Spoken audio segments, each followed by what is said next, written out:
So welcome everyone who's made it on time, ahead of time. And for those who listen to the recording, I'm sure you must have been caught up in something really important. And so you can make it here on time, but I do hope you listen to the recording. It's a great joy and to be here with all of you and to be here with Brinda to share more about what I would say is uh, a grand experiment in terms of bringing something new to what we do at Back to Source from a space of what I'm calling soulful journeys. And it's the idea to get together with like-minded people and have an expert, a facilitator guide us through some work that will help us deepen our connection with ourselves. And I could, I think of no better person to start this than with Brinda. And so welcome and thank you, Brinda, for being here. Thanks, Amrita.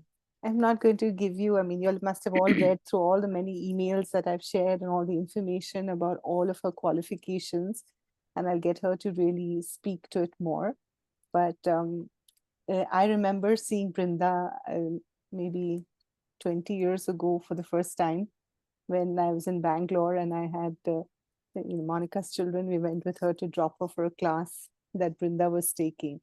And Monica's kids are now old and working, but that's when I first saw her. And what struck me about her was her form, really just her physical form. And that's really what struck me when I first saw her. And through the years, in our little interactions and getting to know her through Monica, through her work, and through our own interactions, what has really stood out for me is that she's somebody who stands in her own truth. And that's something that I deeply both admire and respect. And just the joy of living her passion and bringing that to the world is something else that I find extremely gratifying and, enigmatic, let's say, about an individual. And that's the reason why I found no better person than to get Brinda here to take us through a soulful journey ourselves that we're calling Tṛṣṇā.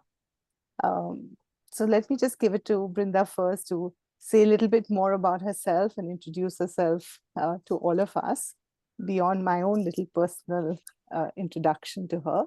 And then we'll get started. Thank you. Thank you, Amrita, for those very, very, very kind words. I don't know how deserving I am, but tell you all a little bit about myself. I'm a movement-based expressive art therapist. I live in Bangalore. I run an organization called the Studio for Movement Arts and Therapies, where we train people to use the arts for mental health and emotional well-being.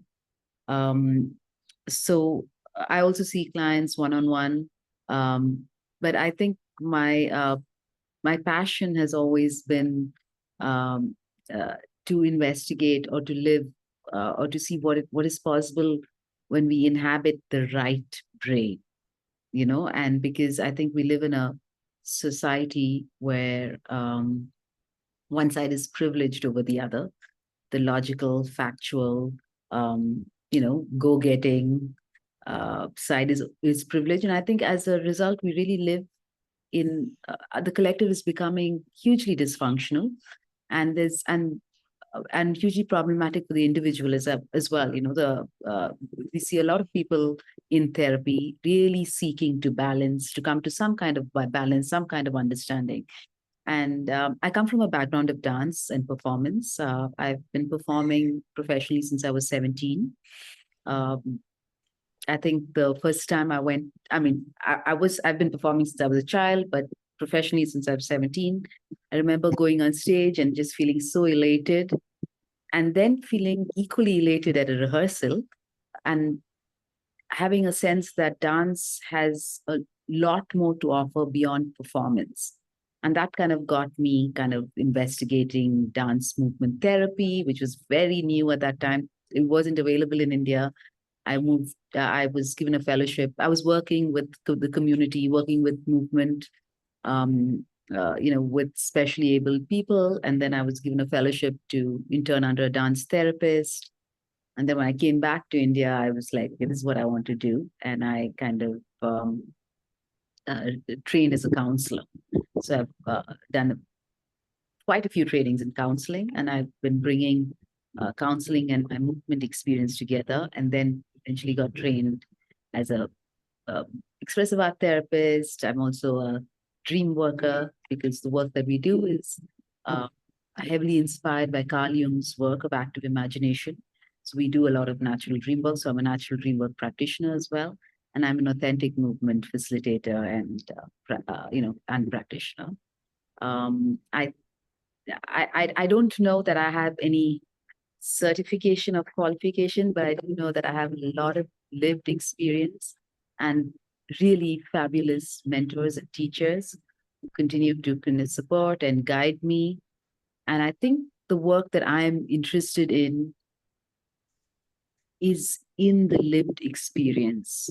Yeah, what is, when we tune into ourselves and our bodies, what is the gift we have to offer the world? And that's my passion. So so a lot of the work has to do with presence. A lot of the work has to do with slowing down and paying attention to what our body is saying, and that our own deeper knowing and our own source of wisdom that comes, which is not coming from the outside, but is really excavated from within. Yeah. Thank you.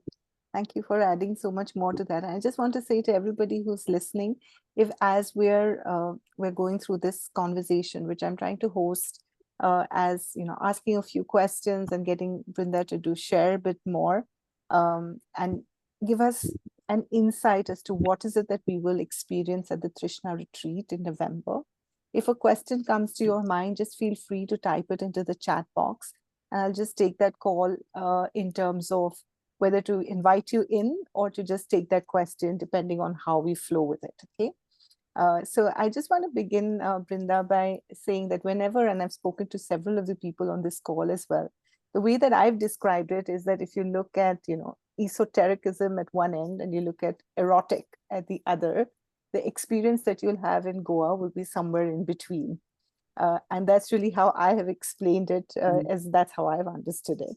But I really want, and we've called it, together as the Tṛṣṇā Retreat, as a somatic journey to access that sacredness of the body. And like you spoke about, that divine energy that flows within, and to access that inward energy.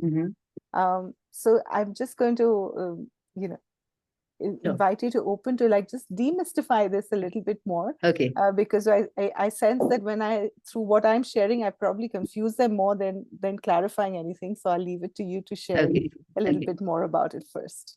Sure. Well, first of all, good job on sharing, because I think you did share very well. The thing about this work is it needs to be experienced. So we often find language quite limited when trying to, and again, we're not interested in understanding or getting to know something or accessing all this knowledge, but we're really interested in the experience. And as we all know, that our experience, language covers only 10% of our experience. So it is difficult to explain, but you've done a great job. It is what you say. I think I love what you say about the esoteric and the erotic, because it is about that. And I think the work, because a lot of it follows desire, but we look at desire not as removing the object of desire, but really how do we experience desire in the body as sensation, as emotion, and what is it? What are the secrets it wants to reveal to us? And I think it takes us back to the time before the Great Split. And by the Great Split, I'm going to call it the Madonna Force Split, which is a term that was coined by Freud in his work with his patients, especially his male patients. Ironically enough, he had men who were deeply in love with their wives and couldn't consummate the marriage, and at the same time, lusting very heavily for their mistresses who they didn't want to marry. And that conflict he called the Madonna-Whore conflict, the Madonna-Whore split, which is one of the consequences of patriarchy. This splitting of the Madonna and the whore. And so when you talk about the esoteric and the erotic, and somewhere in between, it's actually, rather than something in between, it's really the meeting of these two spaces, which is our natural state of being, right? Hello? It's Why you sorry. Did someone want to ask me a question? No, go ahead. Okay. So it's that integration of these two spaces that actually makes us whole. And I talk about Madonna Whore. A lot of my language is about the feminine, but I just want to really be clear that I'm not talking about the female. I'm talking about the feminine principle.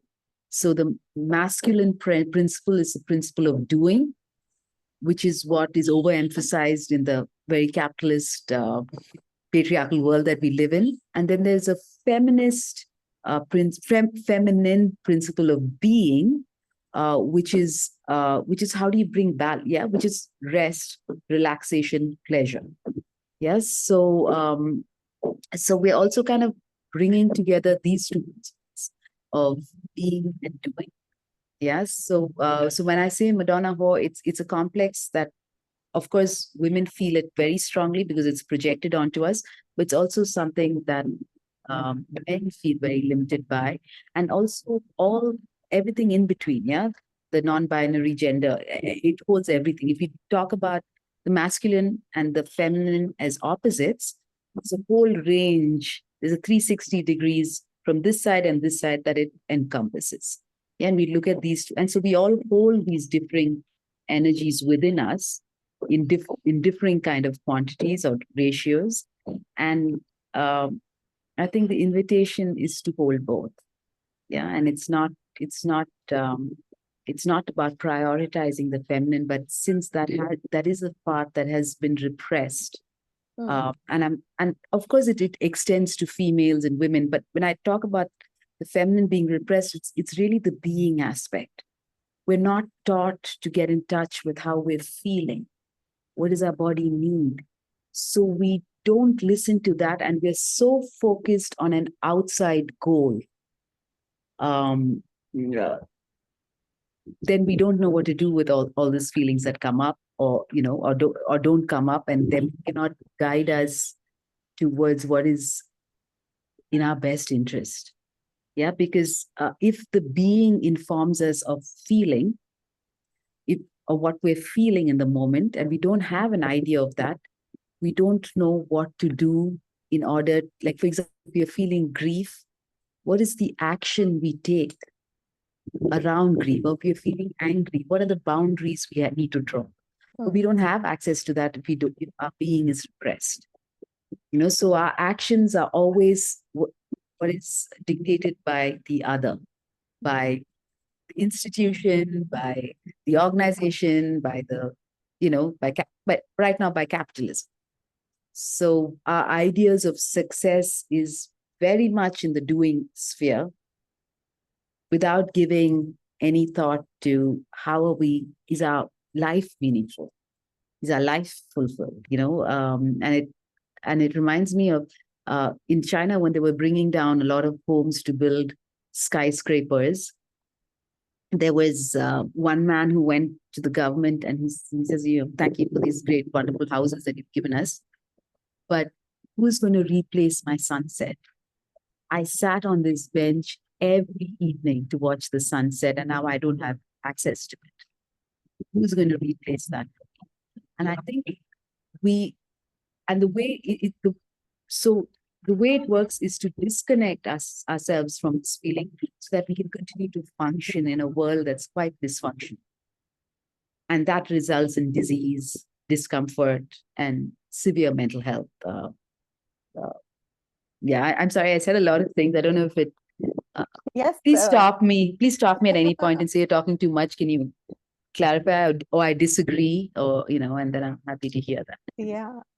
And I think that the the language of doing and being. At least I know a majority of the people who've done work with me before, I could see them nodding their head to say that, yeah, that's something that, we understand, and, we get the piece of the doing and being piece of it.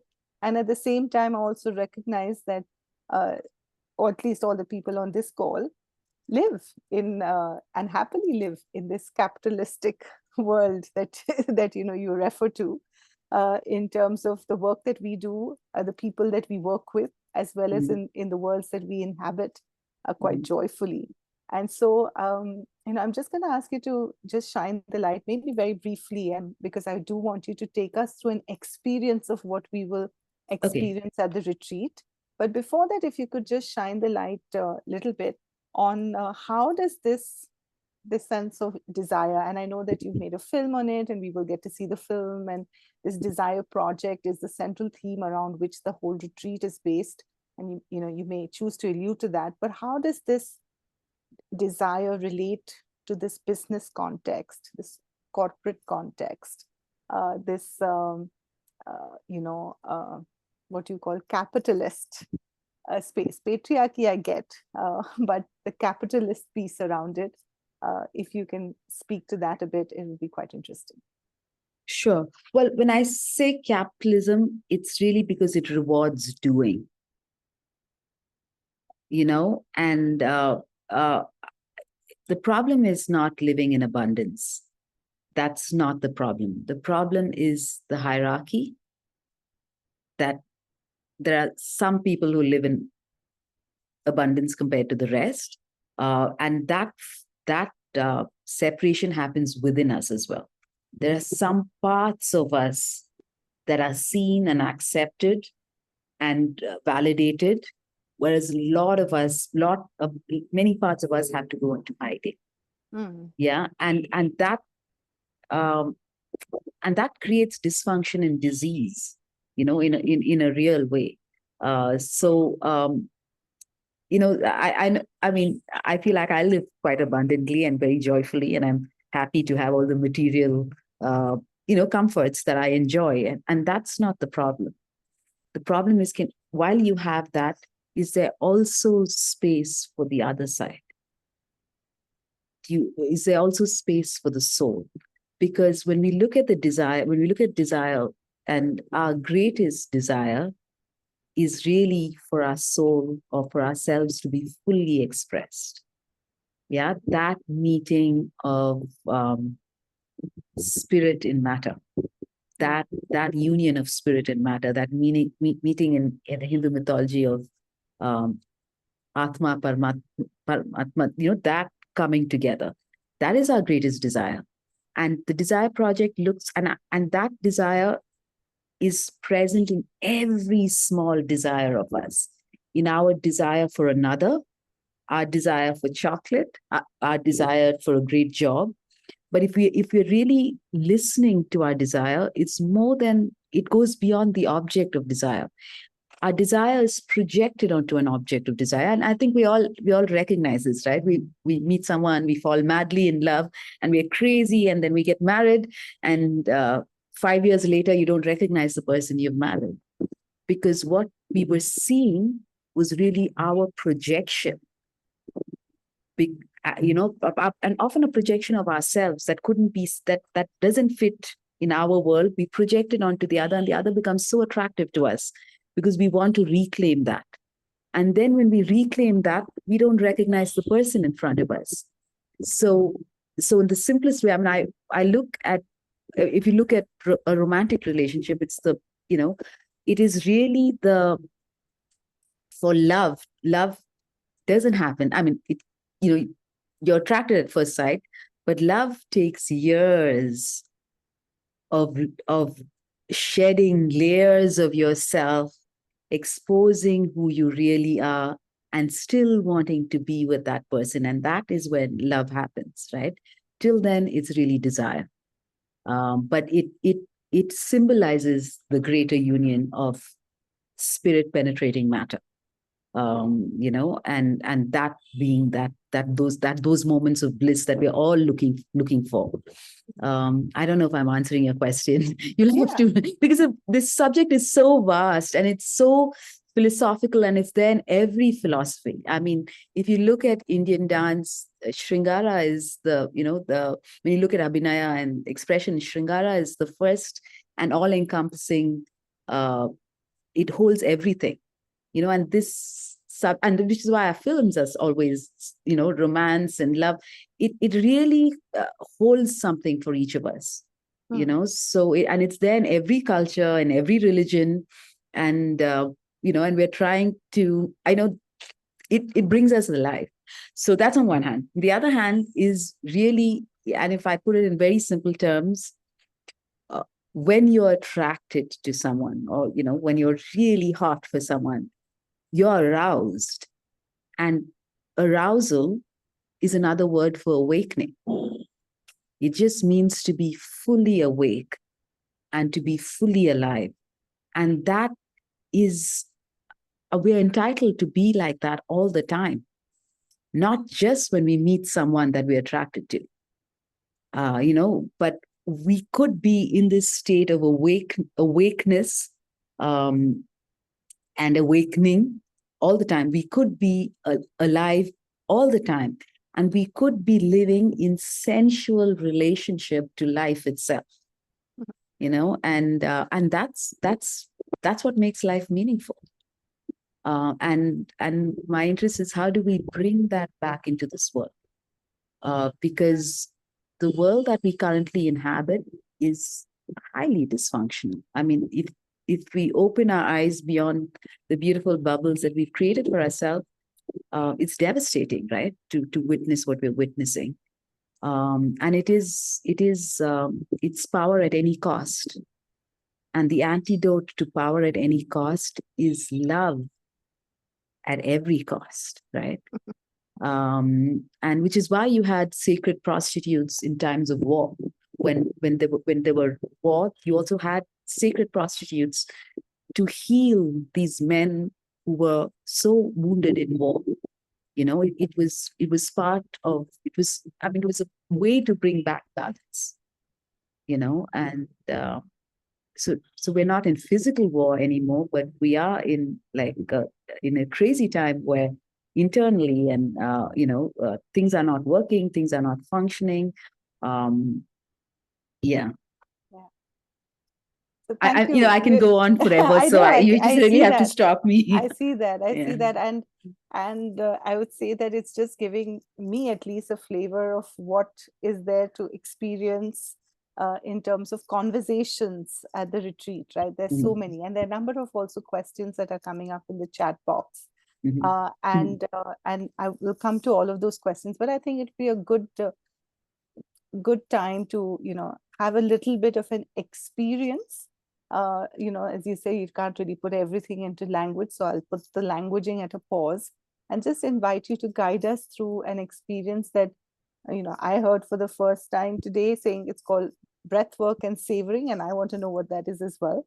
But just invite you to, to guide us through something that Sure. give us all a little flavor of what's in store.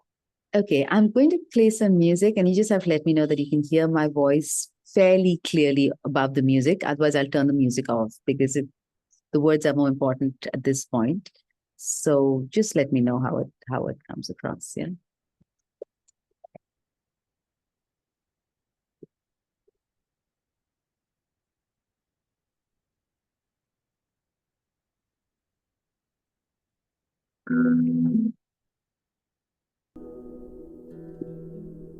Can you hear me? Yes. Clearly? Okay. Okay, I'm going to ask you to close your eyes and kind of just lean into your back body. Yeah, so keeping your eyes closed. And just take a few deep breaths to bring yourself back into your body. Yeah, whatever that means for you.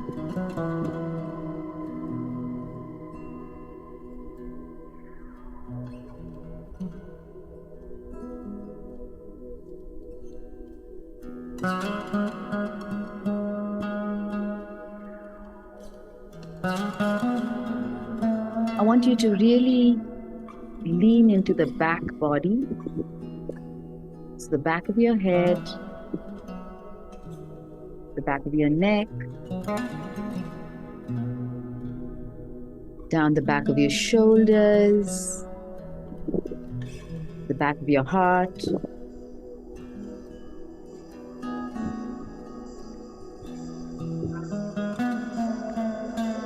down the back of your back,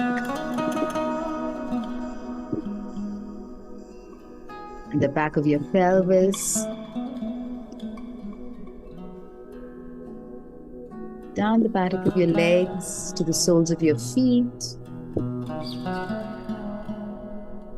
And then slowly working your way up from the toes all the way back to the crown of your head. Yeah, just kind of scanning through that. And really relax into the back body.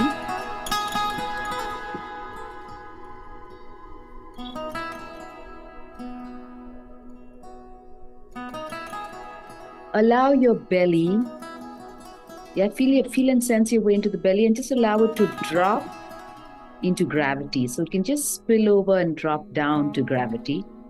Yes, you're not holding it in and you're not holding it up, but you're really releasing it to gravity. Bring your awareness to your jaw. And I just want you to release your jaw. So maybe you can drop your lower lip.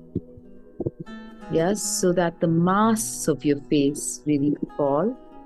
Yeah, so you're just dropping the masks of your face.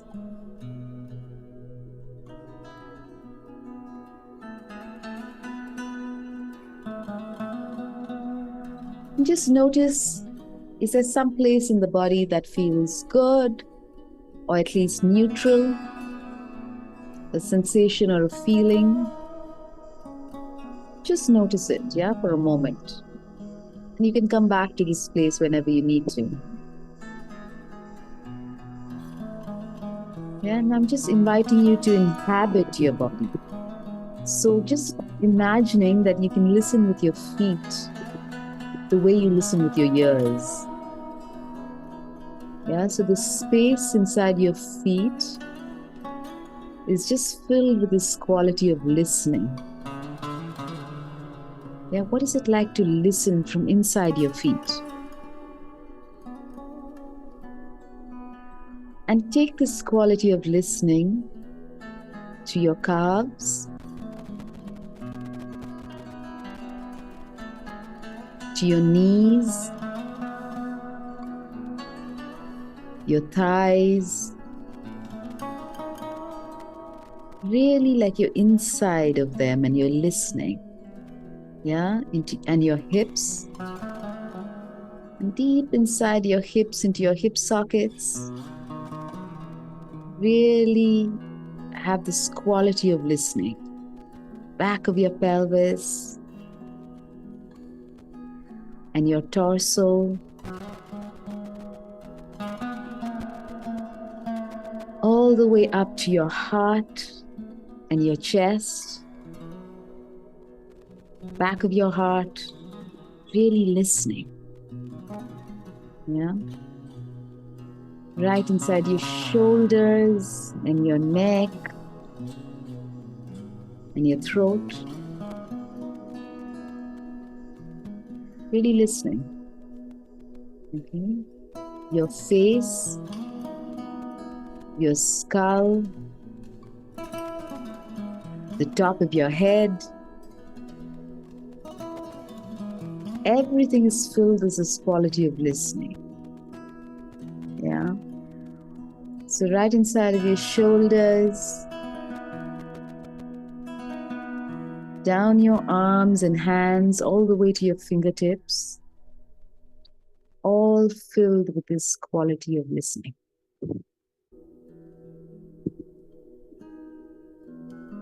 Yeah.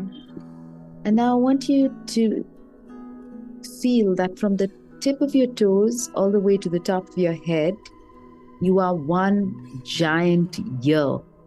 Okay? So just feeling that you're this large ear.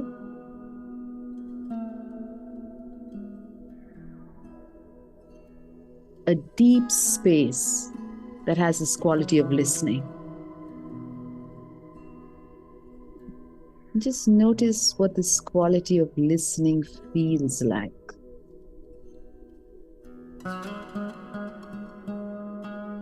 What does this quality of curiosity feel like?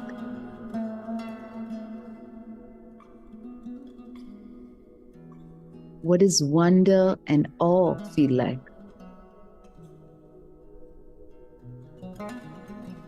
What does desire feel like? Really subtle felt sense in your body.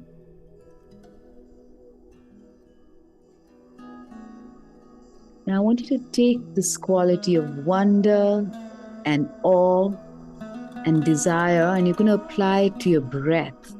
So you're really going to savor. Yeah? So you really begin to savor your breath the way you would savor that first bite of something that is so delicious to you. Yeah? Mangoes or chocolate, just that first bite of it, and how would you savor that? Yeah, I want you to savor your breath like that. Yeah. So just as the breath enters your nose, just savor it. Just notice if you have a tendency to jump ahead to where the breath is going, just drop that. Really stay right where you are, just fully with. And just pouring yourself with fascination. Yeah, so that inner attitude of curiosity, and just see how this transforms your experience simply by breathing. Yeah, and I want you to really be hungry for your breath.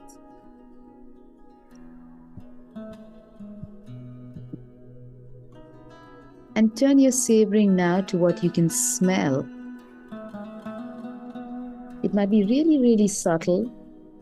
It might almost be nothing. Just notice a really subtle smell. And I want you to pour yourself into smelling with curiosity and fascination. Just pouring yourself in and just see what happens. Like nothing else exists but this smell, and your dance and lovemaking with the smell.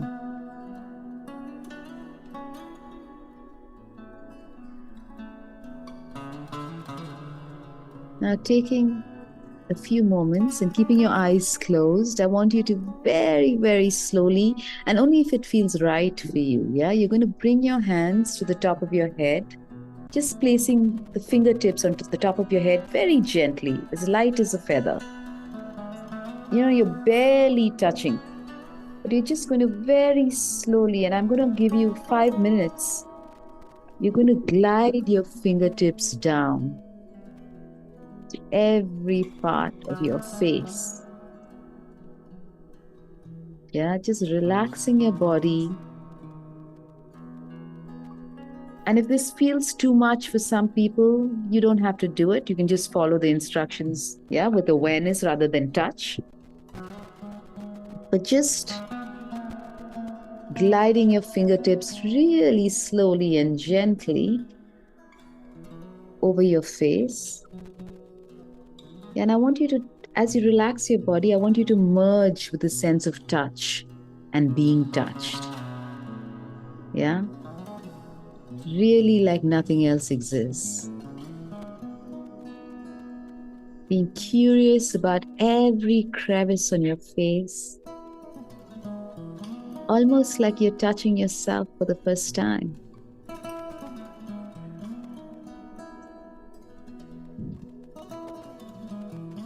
Touching yourself the way you want to be touched. Yeah? And as you're doing this, what you're doing is really meeting yourself the way you want to be met. And really feeling into that profound depth of sensation that comes when your presence is infused to this meeting point of touching and being touched.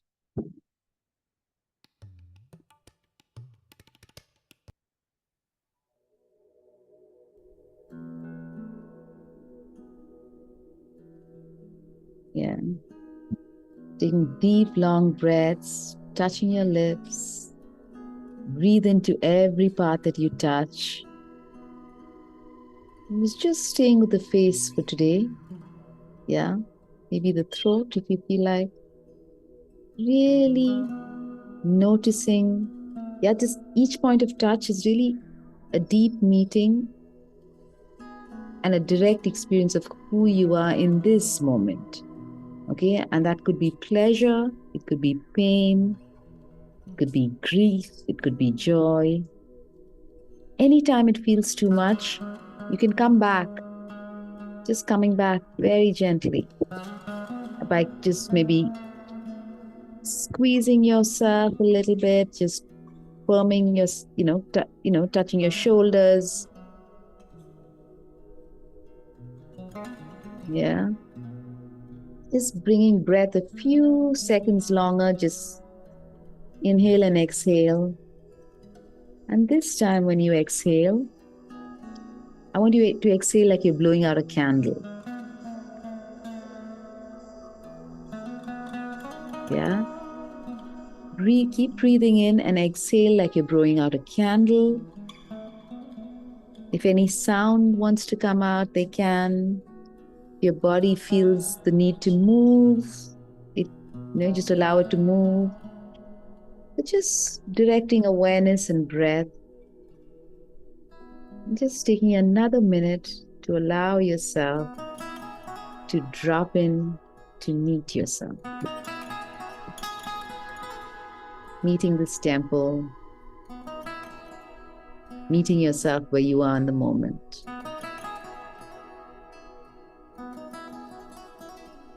Now take 2 more deep breaths.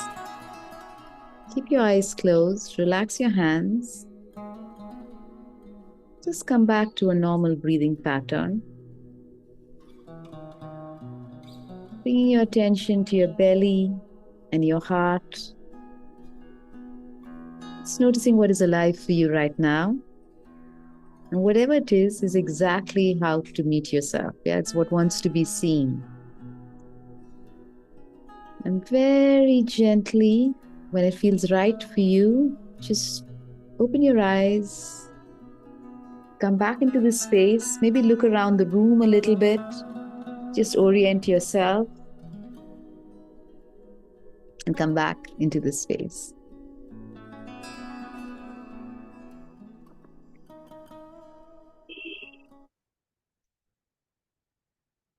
And I'd love to hear any sensation that is alive for you in the moment, or an emotion, or a memory. But yes, Rohini. Oh gosh, I love that so much. It was so peaceful. I practically felt like I was falling asleep, but in a really good way. So I loved it. Thank you. You're so welcome. Is there any sensation that you feel you have access to at the moment? Or a part of yourself? Sorry, Rohini. Oh, I'm here. Yes, I've had a bit of a frozen shoulder and sort of tightness in my neck. So I used your guidance to kind of focus on those areas and to really make them feel like I saw them and I felt the pain, and it felt so relaxing, so beautiful. Thank you. Thank you. Yes, Mausami.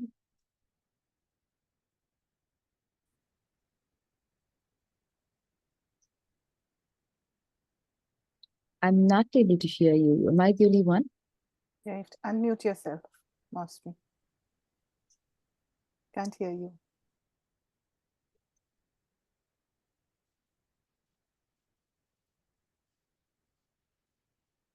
Do you want to type it out in chat?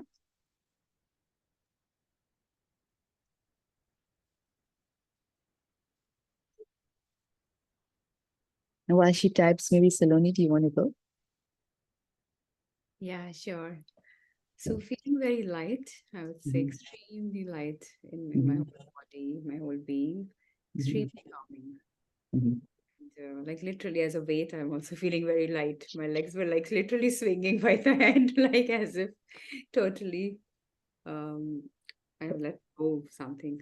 I don't know, but it was very, very calming, very relaxing. Okay. Like Thank that. you. I just want to say the sense of relaxation actually is simply because we let go of our mind and we're entering the body.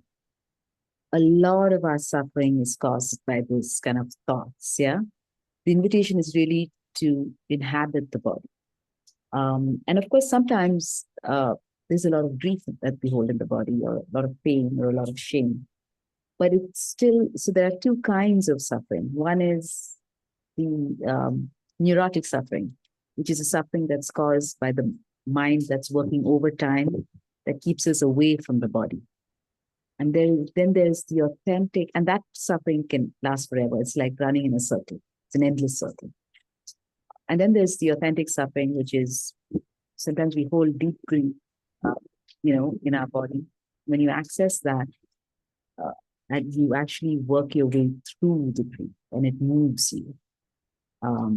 So the invitation is always to come here, because and the ego is of course terrified of that. So we are kind of it always keeps us a little bit away. But generally, when you enter the body, there is a sense of coming back home. So there is a sense of lightness, relaxation. Just wanting to give a context to why that we experience that. Yes, Viva.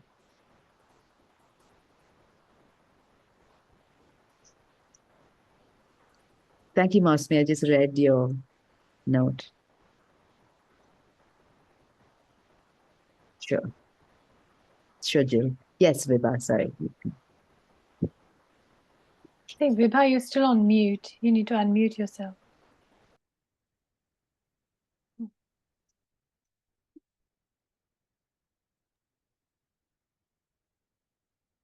Maybe if you remove those and speak directly. No, she's to still I can see her mic is muted. Yeah.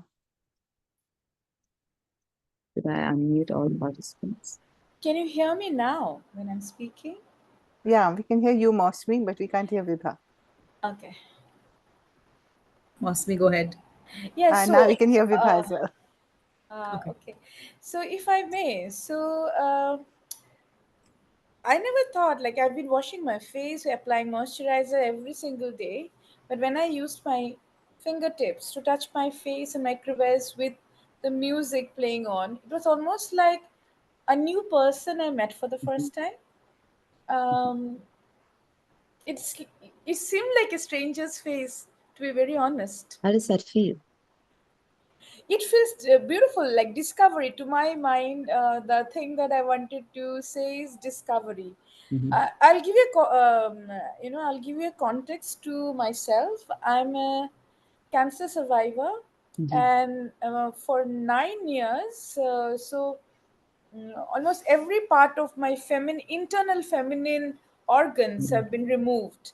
So I have never allowed, no, allowed is a too strong a word. I didn't know how to feel like a woman, or be in touch with my feminine self. And I didn't even know it was possible to be in touch with my feminine self. And when you talked about, and it has nothing to do with patriarchy in my case, but rediscovering a sense of self-love, I don't know what to say. Thank you so much. You're so welcome. So what we do when we inhabit our body, so when we touch our face, we really very intentionally meeting ourselves. Yeah, for the first, I say for the first, maybe, we've not done it for a while. So when we inhabit our body, we are being ourselves and living in the body, which is different from the body being an object. So sometimes when we're applying moisturizer or doing anything for the body is seen as an object. Yeah, how do I make it function better? Like a machine or a tool or something we own. So, and I know a lot of people who will exercise madly and you think they're really fit, but they're not actually inhabiting their bodies. They don't have access. They really treat their body as an object. So when you inhabit your body, you will notice that you're much more than just your physical body. Yeah. There's a whole part of you that's beyond organs. It's all of that and beyond, right? All of that is held in this body as we learn to inhabit it. And why it's so different, why I think it's so important to inhabit the body is we cannot really experience empathy and compassion if we are not in our bodies. Because if we are not in our body, it means our body is an object. And we then objectify not just our bodies, other bodies. Yeah, and bodies become objects. And the violence we see is because we're not inhabiting our body. Because if we inhabited our body, we understand. We live in really like that sense of awareness, the interconnectedness within our body and the interconnectedness to the planet, right? And our approach then is different. And this has all been taken away from us, because of we've always privileged our head and thinking.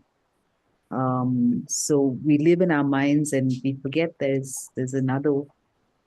And then we can do anything. That's the problem with thoughts. While they're fabulous for creating things and, having designs and planning things, what it does is it takes us away from the body, because feeling, emotion, sensation, all of them, that is held in the body. It's not held in our thoughts. And our thoughts can take us away from that and take us down these rabbit holes, and then we're not in alignment. So, and the other thing about thoughts is it's much faster than our bodies. So we can be like that, really speeded up and highly disconnected and disassociated, and never know whether the path we're on is helpful or not helpful, or fulfilling, not fulfilling. So this work really involves a slowing down, meeting. So a little different from applying moisturizer. Absolutely. Yeah. And thank you so much for that. You're welcome. Yes, Vibha. So you hear me now? Yes. Perfect. My experience was very different, actually. I was, so I think I am someone who has a mind which wanders a lot. And I think when we started the exercise, and Amrita is laughing, she knows, when we started the exercise, it was going, at all the places. And I think by the end of it, I was just standing, I just saw myself standing on the beach with water in my feet and my whole body feeling the breeze. I was wearing गेरुआ रंग के clothes होते हैं ना, the which monk wear, something like that. And all I could see was actually wind blowing, and I feeling the wind and my hair also flying. I mean, this was my experience. I don't know whether it was still my mind working, but yeah. Well, it doesn't matter because the mind is very much part of who you are. Yeah. And so, yeah, it's a powerful image though. And I'm not a beach person, by the way, so this was very strange for me. Yeah, it's a new experience. Thank you for sharing. I'm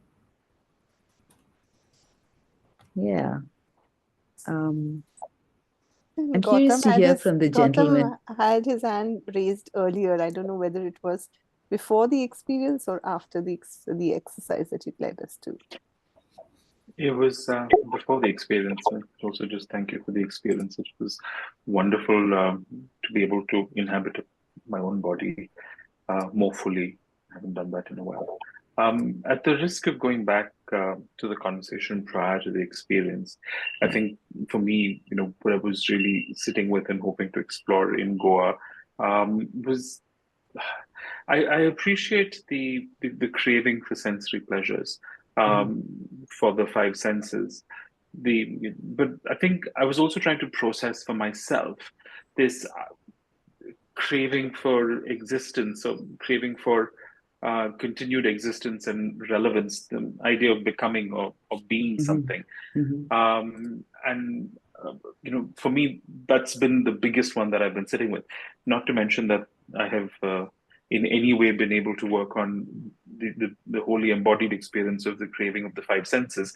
But to me, the experience was really around this sense of discomfort between who I was, who I am, and the desire about who I want to be, and how I was processing all of that. And I know that we spoke a lot about the physical embodiment of the thirst and desire, but I was also wondering what that might look like in the sense of being, and the sense of who we want to be, and the desire, and the and the suffering in between all of those.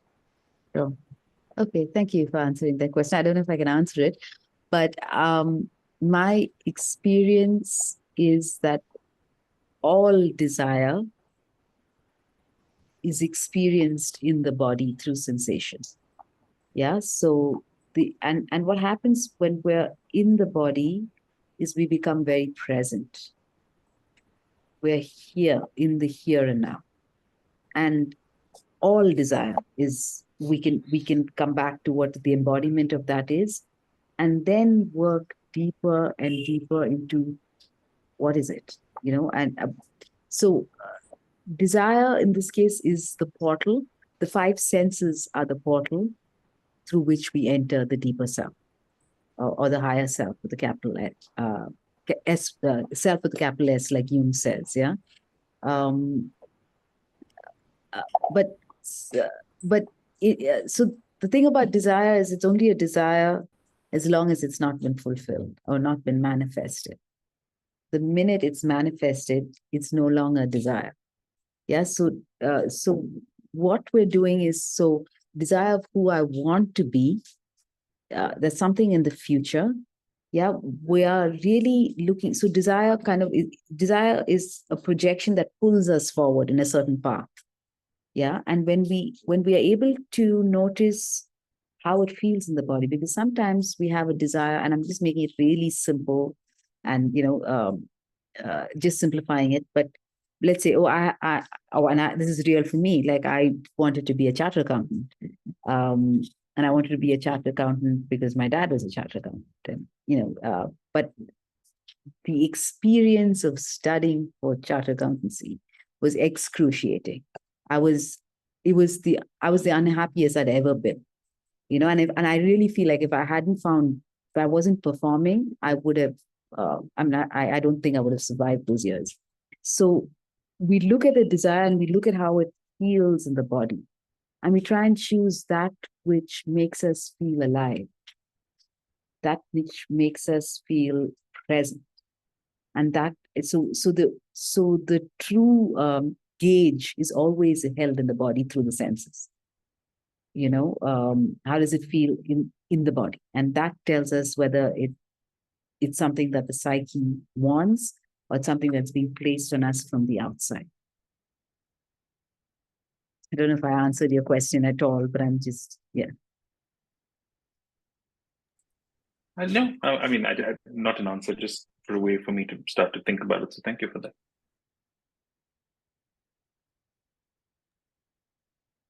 I think I'm still floating in that experience. So I'll just invite Rohini to ask her question that she put in the chat box, and maybe get her voice back in. I forgot what my question was. I'm looking to see what it was. Oh yes, about the dance. Yes.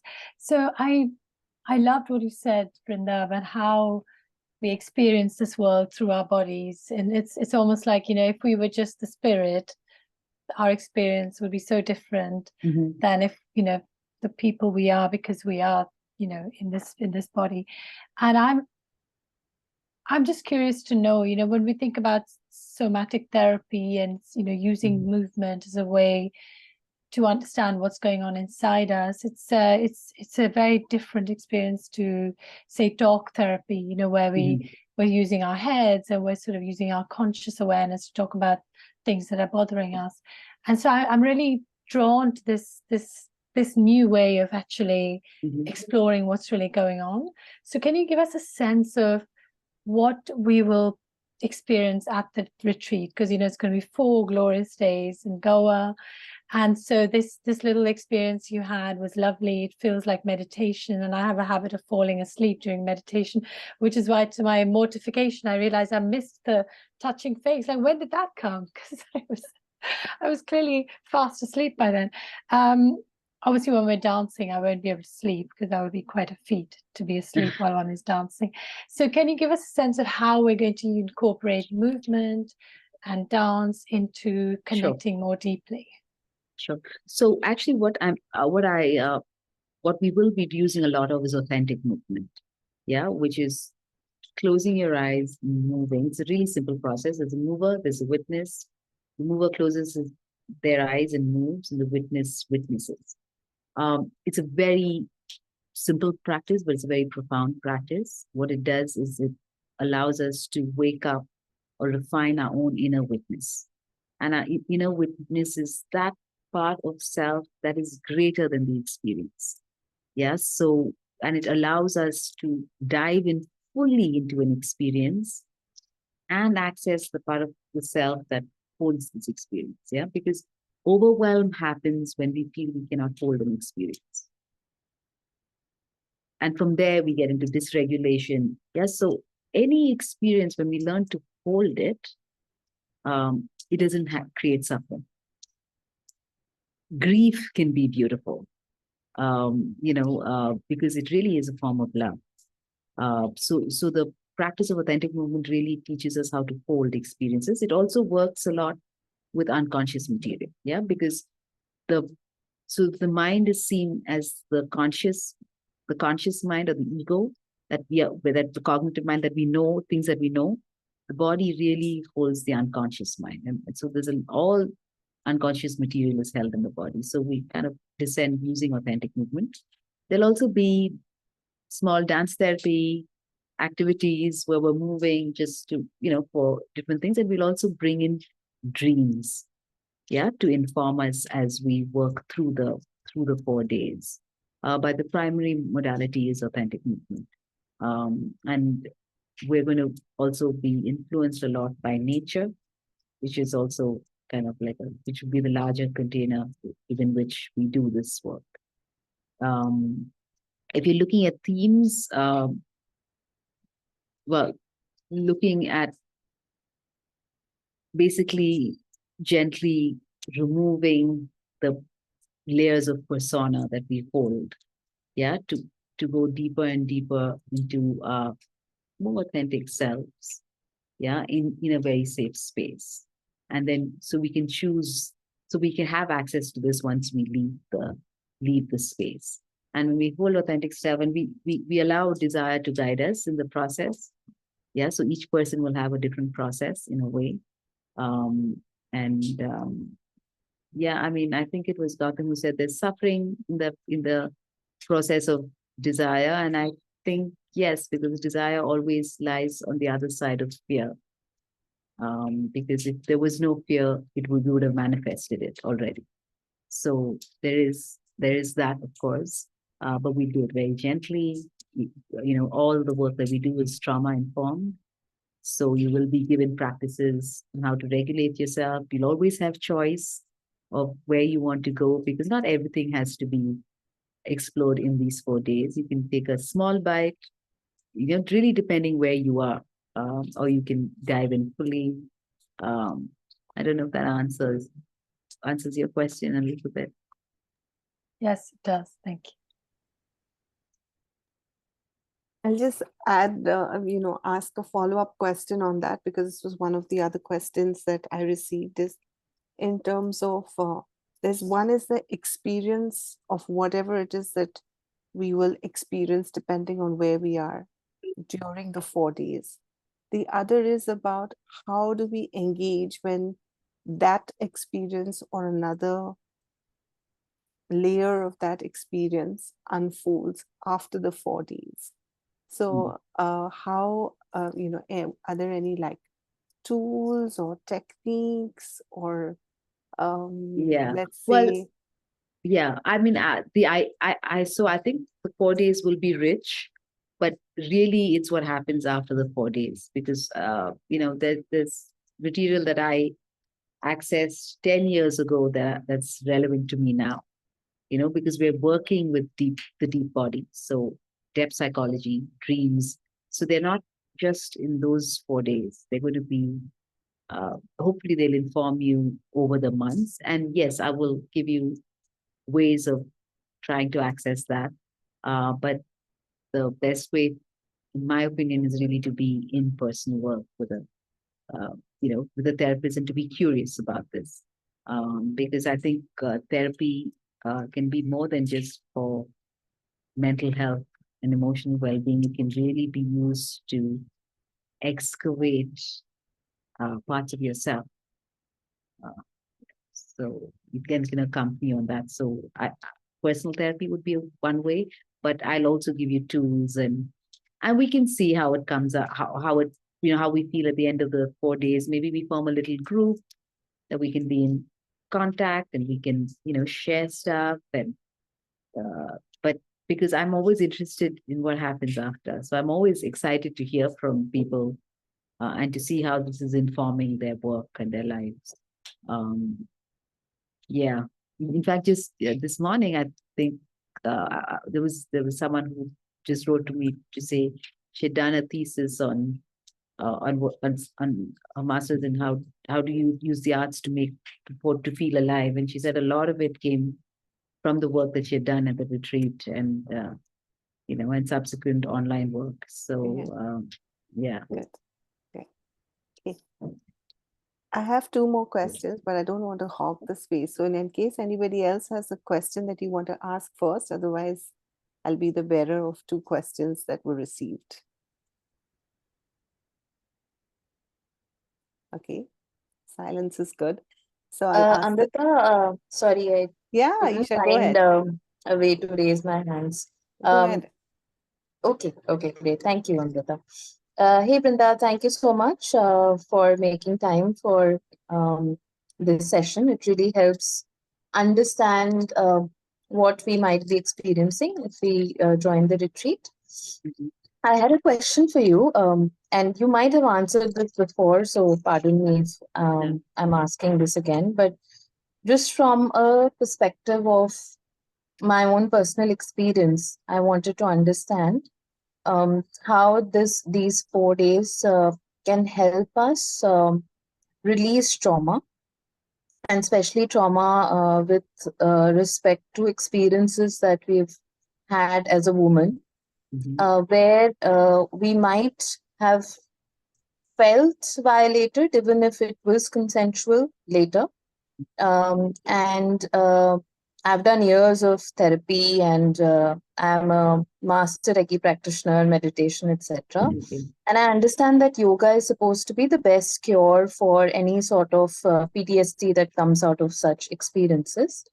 So what's your perspective? I'm sure you have experimented with all of this and how this helps. Sorry, very long question, but just wanted to give you the background. No, so just to say, well, there's a reason why this program is trauma informed, because, like I said, when we like desire and fear, desire lies on the other side of fear, and it's often very interlinked with trauma. Because so yes, yoga is great, and there's trauma informed yoga that that really helps us work consistently with releasing what's being held in the body. This work, I mean, it really goes where your psyche wants it to go in the moment. Yes, trauma can come up, and there are tools on how to regulate that and hold that. But it really because we work with authentic movement, we're really stepping into the unknown, and we're allowing whatever wants to emerge. So if I had a client who is already who is intentionally coming to work with trauma, that there's a way I would work with them, and there's a different way that I would work in a group where the intention is not necessarily to work with trauma, but to be able to hold any trauma that might emerge. Does that answer your question? It does to a certain extent, Brinda. So what I'm taking away is in a group format, trauma might come up and there is a space that gets created to hold the trauma. It And doesn't tools with necessarily which to address. regulate it. Yeah. No, Yeah, okay. well, it will, like your psyche will suggest what will give out indications of what is needed, what your body would like, and so there will be all of that, but it really is dependent on where the psyche wants to go, and I find sometimes this first retreat is really a space of kind of joyfulness, because especially for someone who may have processed their trauma quite extensively in therapy and other work, the yearning of the longing of the body is to feel alive. And that's probably what you might encounter, but we don't know, right? Until you enter to see what is going to come up. But yeah, so it might be surprising. And I find that a lot of people actually feel a sense of joyfulness, and aliveness. And sometimes there's grief at the separation of being, of not being alive for so many years. Yeah, and sometimes, of course, there's trauma that wants to be seen, in a safe space. Super, very helpful. Thanks, Brinda. You're welcome. So, Brinda, would it be, taking from what Isha shared, would it be fair to say is that there's there's no real set curriculum, but there is this, Yeah. so, whether it's grief or whether there's joy or whether it's trauma or whether it is deeper desire, access, or whatever it is, it's really about you being the facilitator of authentic movement and this dream work, that what we bring into that circle is then what gets addressed. Yes. The Well, onus is, yes, to a point. It is, but I've also designed the workshop to so there's authentic movement and dream work, and the psyche will go wherever the psyche wants to go. And that's always an unknown, and and that's wonderful. But the movements before the authentic, I mean, I lead you all into something to enter authentic movement. That's all of that is designed to work with desire, to work with feeling alive, feeling whole. And a big part of desire is also, well, if you look at just to go back a little bit, desire, why am I interested to work with desire is really because desire is the first thing that is suppressed by anyone that's seeking to control, especially a woman's desire. Yeah, you suppress the desire, then you can control. Now, along with this, and if you look at women, it's desire and it's anger that we suppress. Yeah, and if you look at desire and anger, the reason it's suppressed, or reason that we try to control it, is because there's a fear that it can be uncontrollable. Yes, so it's scary. It's always scary for the person in power. So we try and control societies, generations just through this. So so my interest definitely is to allow that side of us to come alive, to experience it, because what is passion? I mean, both anger and the erotic, they come under passion, and what does it mean to be passionate, to be alive, and to be in the moment? Because without that, we don't have a clear indication of who we are and what we want and what turns us on. So yes, the framework is going to, and the idea is to go there, but each person's psyche and each person's body will want to go where it wants to go, given the information that it's receiving.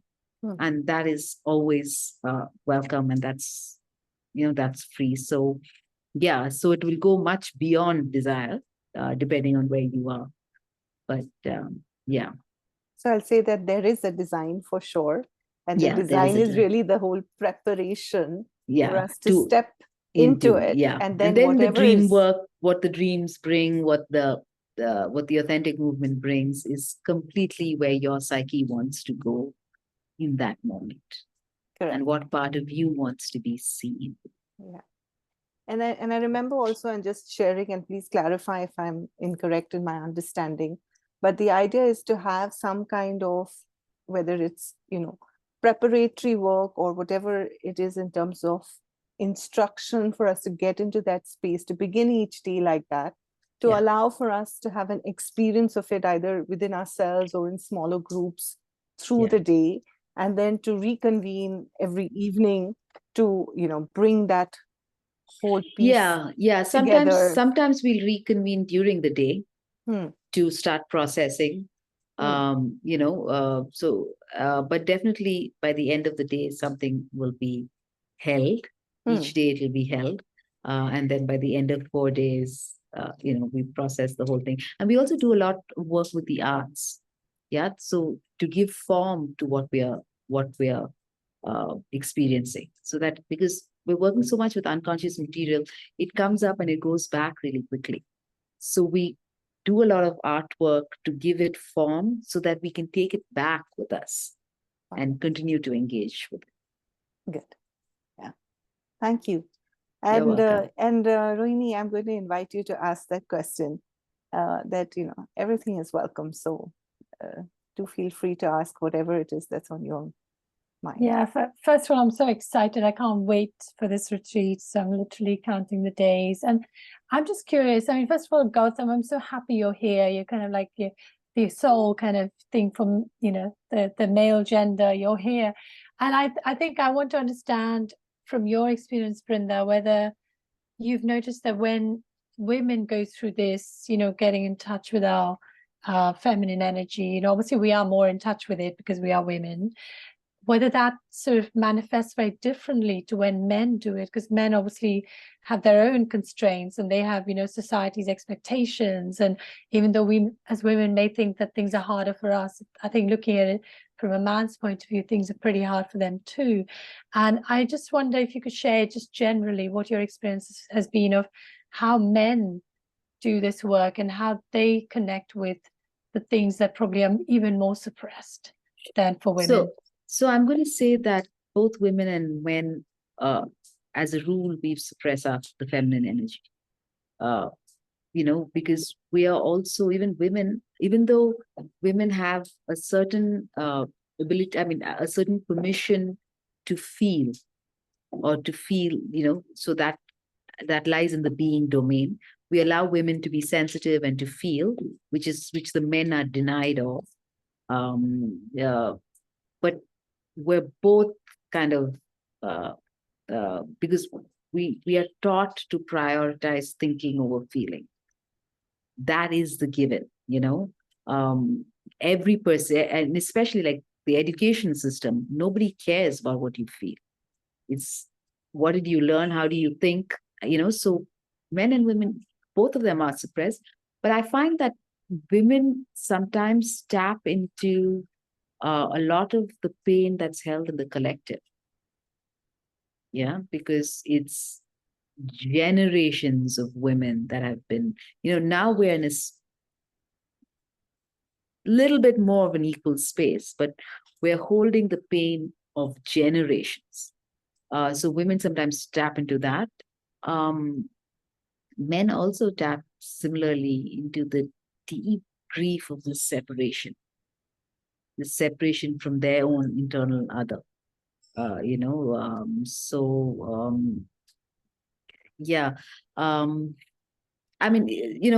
Anytime I do a workshop, I actually, out of a group of 10, I'll have 2 or 3 men.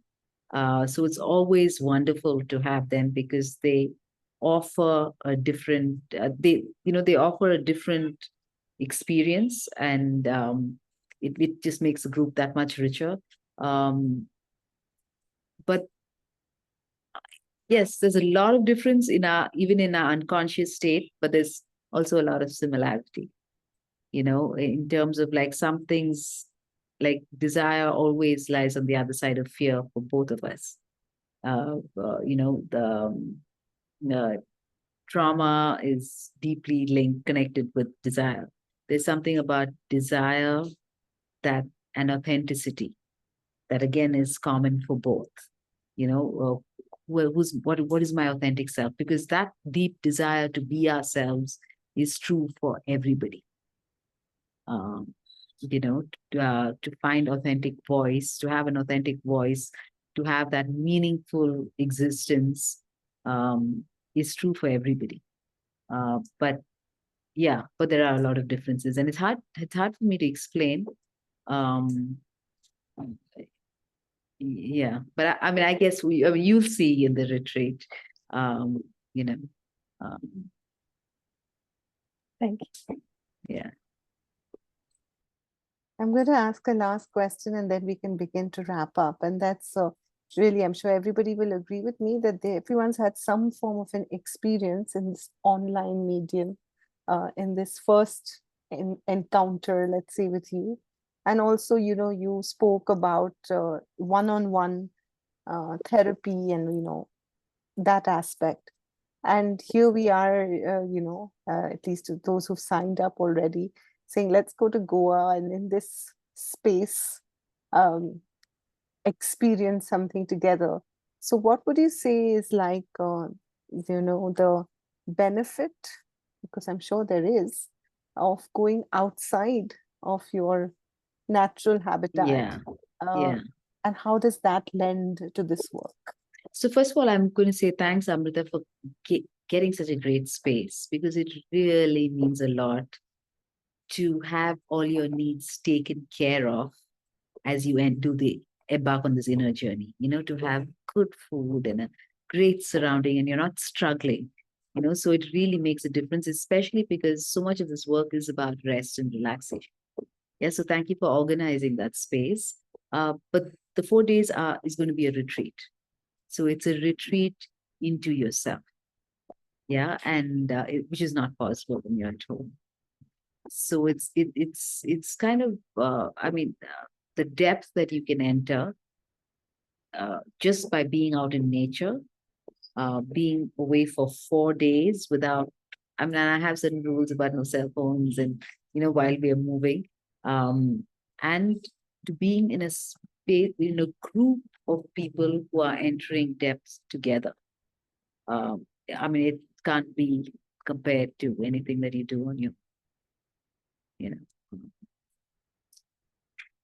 Yeah, thank you. And I'm wishing us all that we do have that retreat experience and that we all do come together in union with each other and for ourselves. That's really all that I really wanted to share, but I'll ask if anyone else has anything else to share or comment before we wrap up. Otherwise, I'll give it back to Brinda to close with your last few closing words till we meet in November. I have one quick question, Brinda. Sure. Is that obviously we're going to be doing dance and things. To what extent is the fact that I have lost some of the mobility in my arm because of my frozen shoulder, how much is that going to impact my ability to really enjoy the retreat? Yeah, it's not going to impact it at all. As long as you know if you're in pain, you know what you need to do. But because it's authentic movement, you always have choice. You always have choice. So you're not forced to do a movement that may be uncomfortable. And also the authentic movement, you move with your eyes closed. The movements tend to be smaller and gentler because you can't see. So there is, it's not going to impact you at all. But just make sure that you have whatever you need to make yourself comfortable. And I would say that's just really what, just bring whatever makes you comfortable, because the inner work, it's a real luxury to do this work, but it's also difficult work, right? It's not work that you can do when you're also doing 100 other things. So give yourself things of comfort that, that you enjoy. some chocolate or whatever it is that makes you feel good, because it's work at the end of the day, and it's deep work. And will you have to sit on the floor? Not ask, if you don't want to. Not if you don't want to. no, because I have a back issue. Sure. So just wanted to understand if that's possible to do without. Yeah, okay. I'm going to say that it's really important that you are comfortable. And which is why I'm so grateful that Amrita has found a place that looks so comfortable. So it's very, very important that you're comfortable. So if you need a chair, there's no problem. There are no rules. There's nothing that you have to do, other than make sure that you're comfortable and safe. There's a couch for you to lie down as well. Yeah. So with that, I think we'll bring it to a close. Sure. Thank you for all of you who've joined, for Brinda for taking us through today's session. My request to those who are here, as well as those who are listening to the recording, is there are few who've already placed their trust and joined up. Those who are still waiting for this open house to then decide, I'm just going to request you to make that decision in the next 1 or 2 days. It will help us plan the logistics a lot better. So do that, and I'll see you all in November, if not earlier, to when we see each other, we see each other. But thank you all, and good night. Thank you. And see you soon. Thank you. Thank you for turning up. Thank you so much, Thank Brinda. you. Bye.